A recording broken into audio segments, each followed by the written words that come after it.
আরেকজন মেয়ের সংসার কিভাবে নষ্ট করতে পারি। যখন জানতে পারলাম আমি যার সাথে রিলেশনে আছি সে বিবাহিত, দীর্ঘ 5 বছর রিলেশনশিপে থাকার পরে একথা যখন জানতে পারে একটা মেয়ে, তখন তার পায়ের নিচে মাটি কি আর থাকে। আমি যখন রাকিবের বিষয় সত্যিটা জানতে পারি তখন আমার মনে হচ্ছিল আকাশটা ভেঙে আমার মাথার উপর পড়েছে। দীর্ঘ 5 বছর রিলেশনশিপে থাকার পরে হঠাৎ করে রাকিব একদিন দেশের বাইরে গেল তার অফিসিয়াল কাজের জন্য।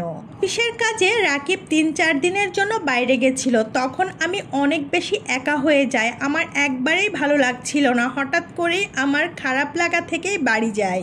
যেহেতু ডিজিএস সিম ইউজ করতো আর আমাকে বলেছিল এটার 2টো পার্টনার থাকে, তখন আমার মাথায় আসলো দেখি এর পরের সিমটা কার, হয়তো বা ওর বাসার কারোরই হতে পারে। তখন পরের নাম্বারটা ফোন দেওয়াতে ফোনের ওপার থেকে এক মহিলা কণ্ঠ ভেসে আসলো। আমি বললাম আসসালামু আলাইকুম, কে বলছেন? তখন তার নাম বলল শাকিলা আর বলল যে আপনি কে বলছেন। আমি আমার নামটা বলার পর বললাম এর আগের যে নাম্বারটা, এই নাম্বারটা কার? আপনার ভাইয়ের? তিনি আমাকে বলল কেন, কি হয়েছে?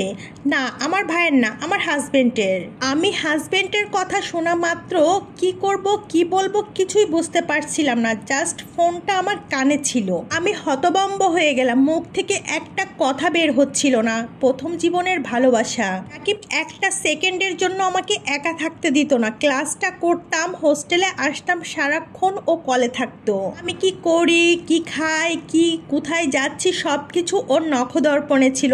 এতটাই ভালোবেসেছে আমাকে, আমার বোঝারই কোনো উপায় ছিল না এই লোকটা বিবাহিত হতে পারে। তাছাড়া লোকটার একটা বাচ্চাও আছে। সত্যি আমি অনেক বেশি শকড হয়ে গেছিলাম সেদিন কান্না করতে করতে জীবনের প্রথমবারের মতো ঘুমের ওষুধ খেয়েছিলাম আমি। ওর ওয়াইফ হয়তো বা কিছুটা হলেও আঁচ করতে পেরেছিল, যেহেতু তারা দুজন দুই জায়গায় থাকতো। ওর বাচ্চা হবে এই সূত্রে, শাকিলার বাচ্চা হবে এই সূত্রে সে বাবার বাড়িতে থাকতো, আর ওর হাজবেন্ড আমার বয়ফ্রেন্ড রাকিব সে থাকতো চিটাগং।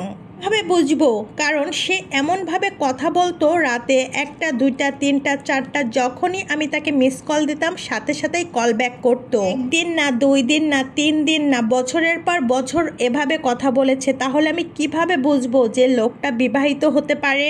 আমি বাড়ি আসার পর এত বেশি মন খারাপ দেখে আমার আত্মীয় স্বজন, আমার আম্মা অনেকটাই আপসেট হয়ে পড়ে। বলে কি হয়েছে, হঠাৎ করে এত হাসি খুশি থাকা মেয়েটা এক নিমেষেই এতটা চুপ হয়ে রয়েছে। সারাক্ষণ ঘরে শুয়ে থাকতাম, কারোর সাথে কথা বলতে ইচ্ছা করতো না, সারাক্ষণ কান্নাকাটি করতাম, খেতে ইচ্ছা করতো না। এমন করতে করতে প্রায় 10 দিন পর আমি হোস্টেলে আবার ব্যাক করলাম। এর ভিতর 2-1 বার রাকিবের সাথে কথা হয়েছে, কিন্তু আমি তাকে বুঝতে দিইনি।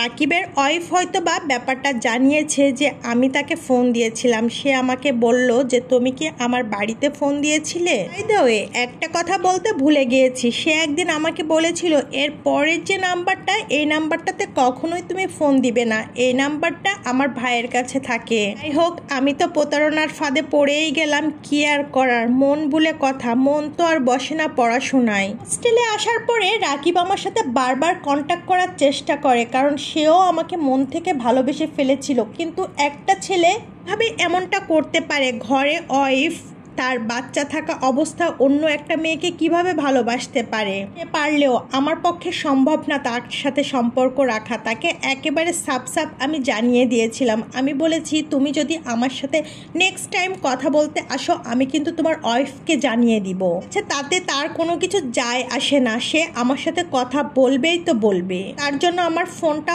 অল টাইম আমি অফ করে রাখতাম, শুধুমাত্র যখন বাসায় কথা বলার দরকার হতো তখন সিমটা ওপেন করতাম। করতে করতে দীর্ঘ 3 মাস পার করে ফেললাম। দেখলাম রাকিব কোনোভাবে আমার পিছু ছাড়ছে না। তারপর আমি একটু স্বাভাবিক হয়ে তার সাথে কি রিলেশনটা রেখেছি নাকি রাখিনি, নেক্সট ভিডিওতে জানতে পারবেন। ধন্যবাদ।